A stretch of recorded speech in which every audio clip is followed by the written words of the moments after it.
Hello, student ICPA at Life University. This is Aaron Rossi, and this is the way we get to do our lecture today. I attempted to do this talk last night at my office, but my video deleted on itself, and so I lost it. So I'm doing it again here at home, and this is my back deck.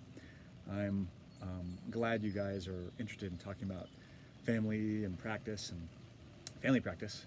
I'm out on my back deck because I'm at home and my kids are inside making noise, so that's why I'm not here.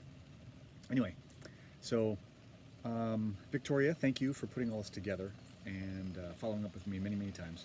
I appreciate it. You were very good at that. And so you all can thank Victoria because without her, this wouldn't be happening. Anyway, all right, so I know you guys have some questions. Thank you for sending those questions to me. I will address some of them, probably not all of them, and probably not all of them completely. So anyway, you'll get what you get, okay? So the first thing was about home births, or our birthing choice, which was in fact home births. I have 4 children. How I came to have those 4 children is a little not traditional. I was dating a girl named Amy, who is a great chiropractor in Ackworth right now. We only dated, and we did have a baby. We didn't get married, and she's my firstborn. We had a daughter. Her name is Avery. She's my firstborn. Amy and I decided to do a home birth because basically, for all the reasons I'm going to explain with my wife, we all had home births as well. Here's the point. So a home birth is statistically safer by information that was brought to light by Ina May Gaskin and her work. It's way more comfortable. You can be in your own home, sleep in your own bed, wear your own clothes, eat your own food, shower in your own shower. When you are in the hospital, while there's trained professionals standing by to help you and support you, also you're much more likely to get different interventions. Like one intervention will lead to another. An example being when someone has transports after labor begins. The labor might not be progressing like they want, so they might choose to break the water. Breaking of the water sometimes works, sometimes doesn't, but like let's say things aren't moving along still, and so what someone might do is provide Pitocin, which will make the muscles start cramping, make the body start moving along in labor. But when I say cramping, I mean that. Like, flexing a muscle doesn't hurt, but a cramping muscle does. Pitocin makes the uterine and delivery muscles flex more than twice and 3 times stronger than they would naturally. So of course it hurts. So the fact that it hurts, a doctor might compassionately want to relieve the pain and provide an epidural. And so they take a needle and they stick it into someone's spinal canal area and inject them full of different types of drugs, and they become numb from the waist down. And so that numbness compassionately alleviates pain, but it also stalls labor again. And so if labor once again stalled, somebody will often opt to go to a C-section. So one intervention leads to the next, and we chose to avoid that entirely. So just be comfortable in our own home. It's the same for Amy, my firstborn's mother, and I, as well as my wife Bridget. She also had a baby with a gentleman she was dating, and that child's name, the baby's name, is Alex, and I've since adopted him. He's my oldest child, but not my firstborn. So I've got a firstborn, Avery, and an oldest, which is Alex. I know I told you it was weird. And then we had 2 more together. Bridget and I, we had 2 more together. Brigitte, as you say in French Canada.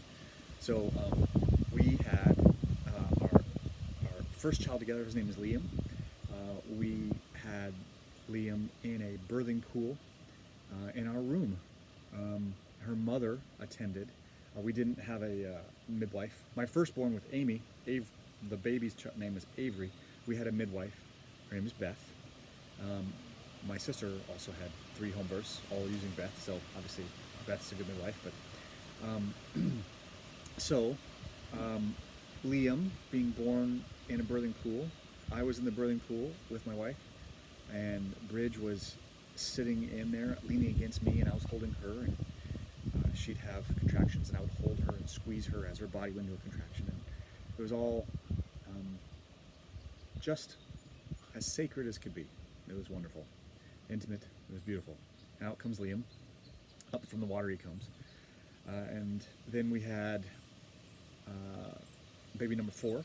Her name is Eviana, and with Liam's birth, I had the water a little bit too warm, and so we were kind of sweating in the water. And for our 4th child, I didn't want the water too warm, so I was waiting to fill it up just to try to get the temperature just right, and I didn't fill it up in time, so it was just barely a quarter full, and so we didn't get in it. And instead, the baby, as for my wife, this is her 3rd pregnancy. As 3rd pregnancies go, it went pretty quick, and out comes the baby. And so there's Bridge squatting on our living room floor.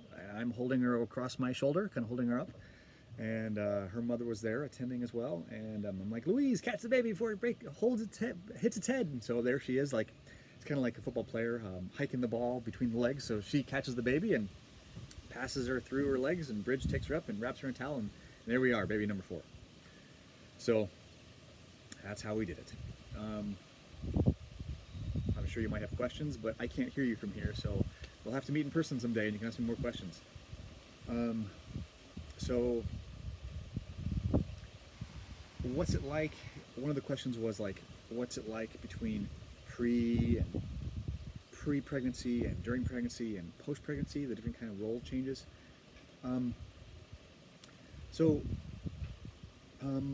My wife, she's just so strong and powerful and diligent in this kind of thing. She researched and studied and empowered herself, and even more so than I did. So, but just don't tell her. But what I did though was I was committing to supporting her, and she gets to have it her way, how she wants it, where she wants it, when she wants it, with whom she wants it, eating what she wants, in location that she wants. So while she studied the birthing process, I was studying her preferences. That's that kind of thing. I don't know, that kind of sounds like a doula, but I don't, whatever. I was a dad, I wasn't a doula, but.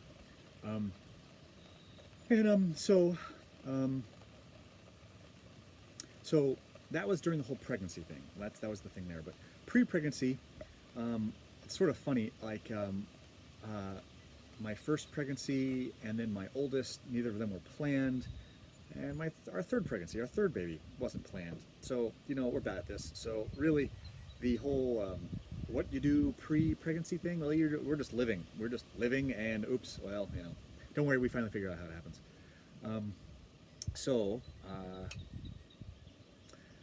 But in all seriousness, when you're doing preparations before you become pregnant, obviously the entire huge focus is around food, and of course eliminating toxins when you can from your life. That's a big subject, and hell, food's a big subject too. But the takeaway I want you to get for the food is there's a book called Nourishing Traditions. It's by Sally Fallon. Nourishing Traditions. It is a fantastic book. It's a cookbook, but in the margins of every recipe are large write-ups around nutrition and how traditional cultures would prepare their foods.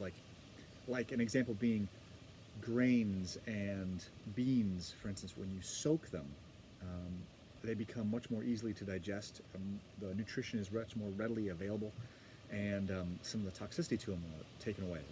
So ancient cultures knew this and did this just because they did. I don't know why. They over eons of time they figure it out. But anyway, they talk a lot about this in that book, Nourishing Traditions, and I highly recommend it. I recommend it just in terms of eating in general, but also if you are preparing for pregnancy, get that book and do what it says. So that's the whole thing about pre-pregnancy stuff. But one of you were talking about. One of you asked a good question about how to empower parents in their choices. There's a lot of ways to answer that. The way I'm going to answer that is this: so when you're in your office and you have patients that are speaking to you and asking you Well, to be honest, only some will ask your advice. That's straight up right there. If someone's asking your advice, then you have a means to help them in their choice. If they do not ask your advice, it generally means they don't want it. So, like, if you push your opinion on it, rarely is that helpful. Rarely is that, oh, I'm so glad you kept on insisting on it this way. Instead, you'll just alienate people.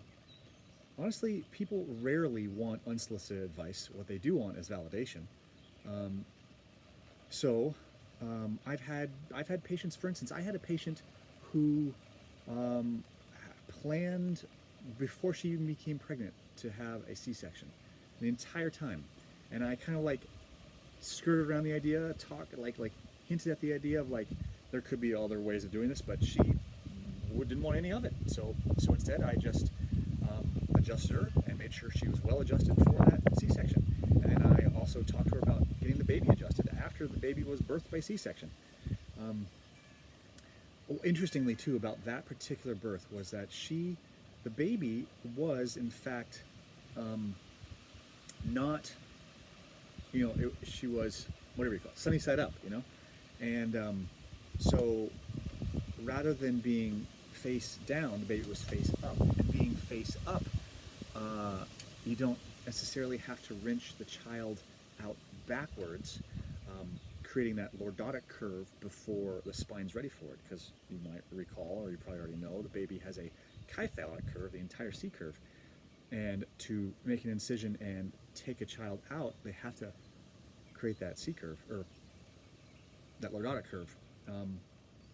Not to mention all the pulling, but the child being sunny side up, the child could be pulled out within in the direction of its current curvature. So my theory was that the innate of that body and the innate of that child kind of stayed in that position for their C-section delivery.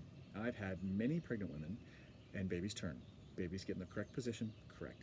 Babies get in the more advantageous and gentle position,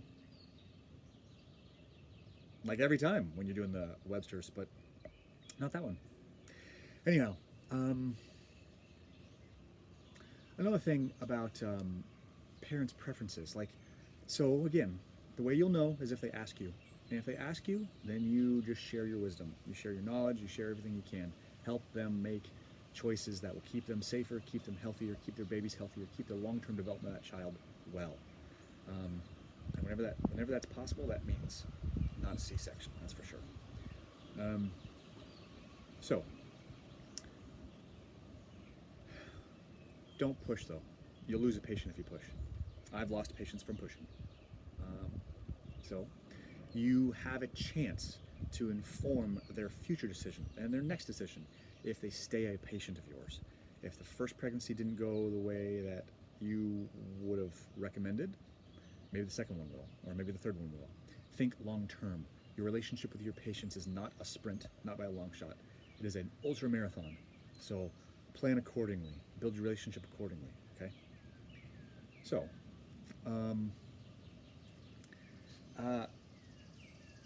another question that I liked was about, how do I have strengths and weaknesses when it comes to like time management and managing families and all this different stuff, and managing things at the office and stuff. And of course, I have strengths and weaknesses, but I think about it differently than that, and I want to impart this to you.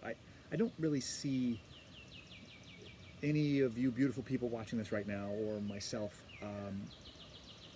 as having like a strength and weakness. I think we have characteristics. We got strength. We got qualities. We have traits. We've got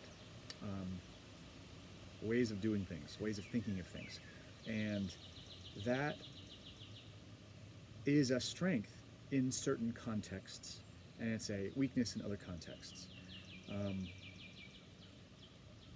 So I did this talk late last night after work, and I was kind of hungry, I was kind of tired, but I still did it after work. And because I wanted to finish the work, right? You want to make sure that let today's work be for today. Save tomorrow's work for tomorrow, So don't let work trickle over into the next day. So that was my commitment. So but the talk was deleted when I was trying to upload it, and so here I am doing it again. So I'm trying to be tenacious, and because I committed to doing this for you guys. So that right now, for you, that is a strength, right? But this tenaciousness I have, if I'm in an argument with my wife, that's sometimes not a strength. It's a weakness. If I feel stubborn around the way I want my kids to do something, lots of times that's not a strength. It's a weakness. It causes other hardship. Sometimes it still is a strength if it needs to be done in a certain way, like if it requires safety or integrity, things like that. But anyway, you have qualities, and those qualities will be strengths in some contexts. So the magic there is, the secret sauce is, put yourself in as many contexts as you can that who you are is a strength. We naturally gravitate towards those anyway, but just kind of be at peace with who you are, and put yourself in contexts that are good matches for who you are. Now, what I'm saying sounds dangerously close to like a fixed kind of mindset idea, like who we are is sort of stuck, fixed. We're only so smart in math. We're only so good in spelling. We're only so good at business. None of that's true at all. We have growth potential in everything we do. Every aspect of who we are can change and grow, fundamentally. Of course, I cannot grow my height. I wouldn't mind if I did, but nope, you can't, right? Can't change the color of my eyes without artificial contacts. But so of course there's physical traits that are set. But what I'm saying is, you can always get better, always. So, but what I'm also saying is, be at peace with who you are. Grow because you see the advantage in it. Grow because you are driven internally by your soul seeking growth, or hell, grow because there's too much pain around a certain thing that you're dealing with, and you don't want to suffer anymore. So yeah, seek growth, but also be at peace with who you are. Okay, life is always complex like that. You can say a truth going one direction, but truth can go the other direction too. A whole different truth can go a different direction. So life is funny that way. You can contradict yourself, and it all still be true. Just it's context specific. Okay, I digress. Now, somebody asked a question about how developing trust. Now, that's a great question. Developing trust, it was phrased like developing trust as a man in practice, like a family practice. And it sounded like there was an implied assumption that in some way a man in a family practice might have a little more difficulty in building trust with, let's say, the mother or children. But I have not found that to be the case at all. So don't worry about that. Men and women are both trustworthy, and both men and women will trust either men or women. That's just how it goes. There are some people in the older generation who sometimes preferred a male doctor. I've experienced that, and I've had some people who prefer a female doctor. Right? So there's that, but there's nothing you can do about that. I can't get more female, so I just won't be serving them. The thing about trust, though, is I remember I had this really living experience one time, when I graduated in July of 2004, and in September of 2004, I became a father. So within 2 months, new father, new doctor, and going into practice, new baby, single dad.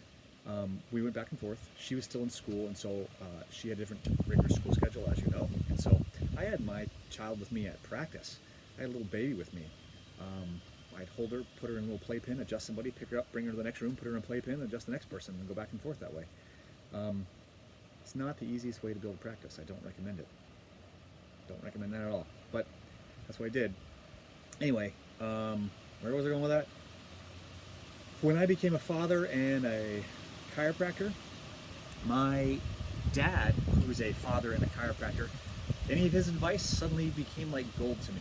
I suddenly felt like what he had to say really, really mattered more so than in the past. And the reason why, not because he changed, but because I suddenly realized that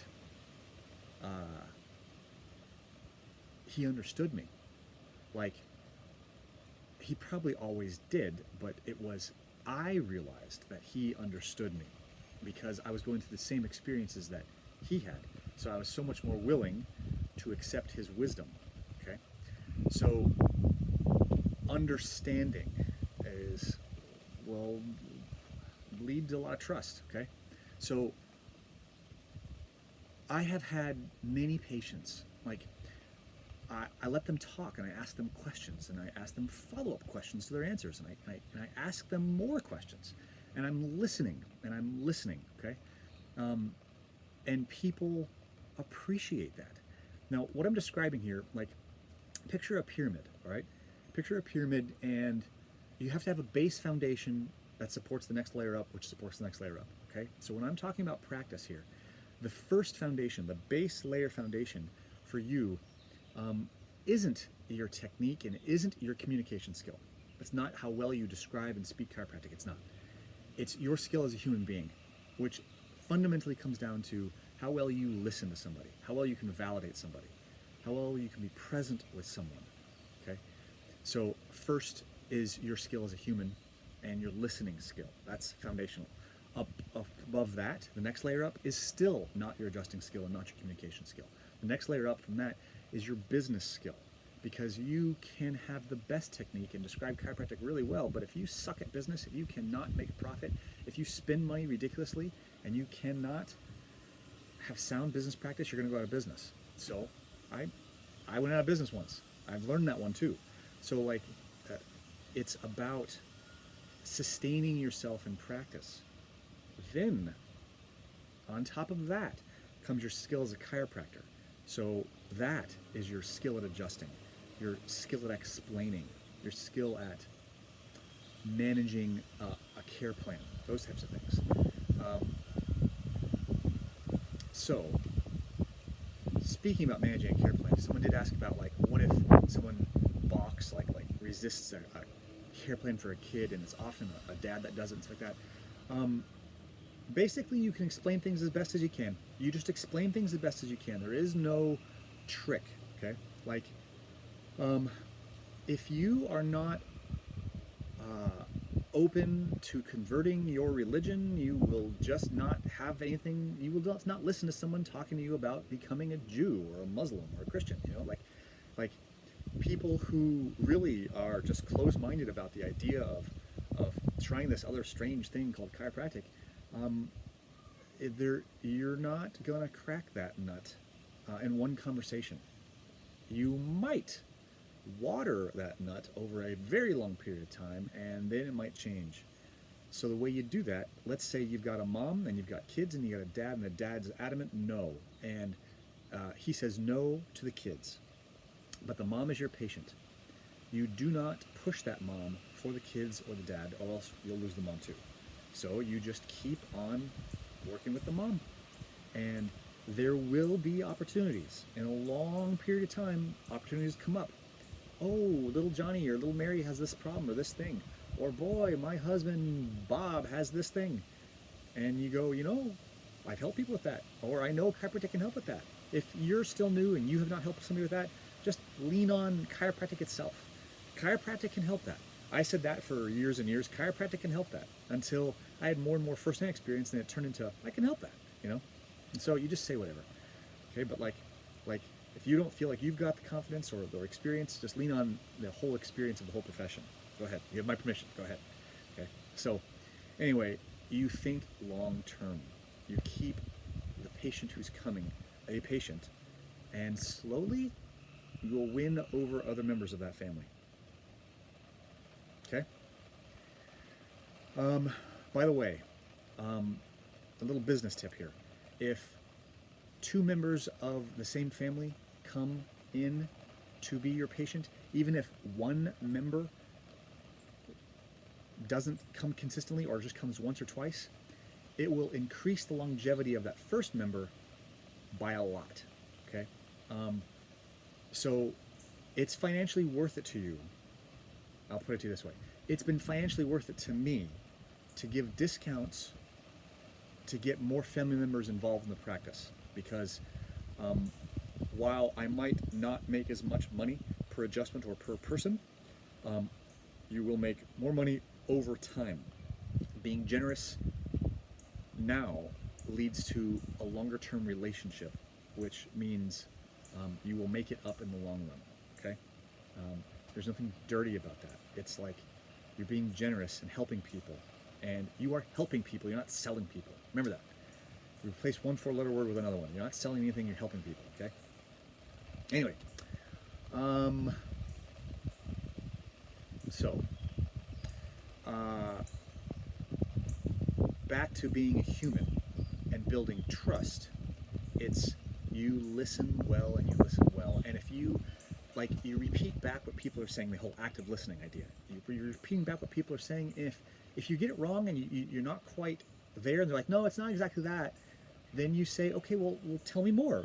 Like help me understand it. Being understood is just like solid gold, but someone seeking to understand is, pure silver. It's also wonderfly valuable. So just your effort to understand someone will matter to them a lot. Okay, so that's how you do it. Now, being as I'm not just a chiropractor, I'm a father and I am a husband. Trust is a part of this too. Now, listen, the way you cook up a happy, good relationship is the secret sauce there is just trust. Okay, now it's not like the big kind of trust that will someone cheat on me or not. It's the small kind of trust that I could say, hey, look at that sunset. Isn't that pretty? And my wife says, yeah, it is. She doesn't say, no, that's stupid. Or she doesn't say, ignore it, right? Being scorned is as painful as being ignored. So you sharing those little moments when someone opens a door to their own vulnerability, their own self, their own heart, just pure, you hearing it and validating, that builds trust. Someone knows they can be safe with you. And it goes both ways. Now, I have this little building personal hypothesis around men and women that men in the exterior seem harder and tougher, but on the inside are actually a lot softer. And women on the outside seem softer, but on the inside are a hell of a lot harder. I found this to be kind of true. So women who are listening to this talk, you really hearing your man and validating just where he's at will make a happy man. I promise. And men, let's obviously you do the same. Okay. But women, don't be fooled by some tougher external bit. There's always a softness inside a man. So, one of the unfortunate things is, we will often save our most patient and our most thoughtful and our most compassionate moments for the people that are in our work life, for instance. But we'll often save our worst for the people who are the most important. I'll be patient all day with people, with my patients, but then I might be rather impatient with my kids, or frustrated or curt with my wife. It's a shame. But if I could ask of you anything here, do also save just a little bit of your best for the people you love the most. It'll go a long way. I promise.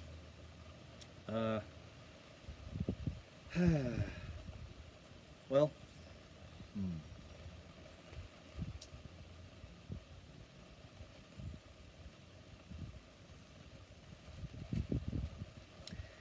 I think that's about all I have to say. I want you to do well. I actually will finish with something else here. Like, you know, you probably have hardships right now, right? You guys are trying to learn chiropractic online, which chiropractic is not obviously designed to learn online. I mean, academically, okay, but like lab-wise and technique-wise, forget about it. You gotta put your hands on people. You gotta be with people. We are all about people, and you have to be with people to learn this. So I respect the hardship in that. So you're going to, I think you're in midterms now, and now of course you're going through finals. But here's the point: the stresses you feel are because the things you're doing matter to you. You only feel stress over the things that have meaning. If you didn't care at all, if it had no meaning, if you didn't give a rat's ass about what the heck was going on, it wouldn't be stressful to you. So when you are experiencing hardship and pain, when you are stressed or worried, also give a little bit of thought, a little bit of gratitude that your life is rich with purpose. And it will make some of that pain lessen. It will take some of the edge off, I promise. Know that what you're doing is a challenge that's worthy of you. It's a mountain that you have chosen to climb, and sometimes climbing mountains is tough, but suck it up. You'll get through it. Be present to the fact that you've chosen this, and you're going to do great. I think very highly of all of you already. If Victoria is any bit of a representative, I'm impressed with you all already. So I look forward to you being my colleagues, and I actually really look forward to meeting you people in person. This is all great and all, but like, you know, I look forward to meeting you in person. My office is at 1335A Canton Road, Marietta, Georgia, 30066. Office number is 770-955-1100. And I'll also text Victoria my cell phone number. Well, whatever. She has got my cell phone number, but you are all welcome to have it. Gosh, you guys do great. And be well. And I hope to see you in person sometime. Take care.